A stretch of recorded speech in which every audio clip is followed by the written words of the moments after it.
जय Jagannath friends, welcome to my new blog and welcome back to my channel. Rasulgarh छकरे ठिया होईची बस को अने सेति बेले जने भाईटे आसिले देखाइले ताको सहित टिके सेल्फी नेगी। देन मो हॉस्पिटल रे जाई पहुंची गेली, दीदी को सहित देखाइली।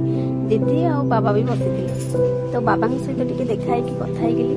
बाबा को हालचाल टिके पचारनी, बाबा घर को गले देखिबी बाबा को केमिति लागुची आ जेहेतु तांकर बाबा सुइबो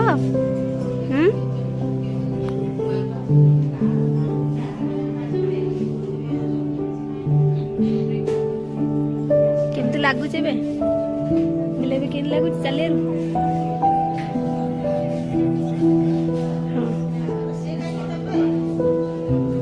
बापांकर देह टिके भल नथिला, सी हॉस्पिटल आस्तिले, तांकर ऑपरेशन होतिला, आंठ ऑपरेशन।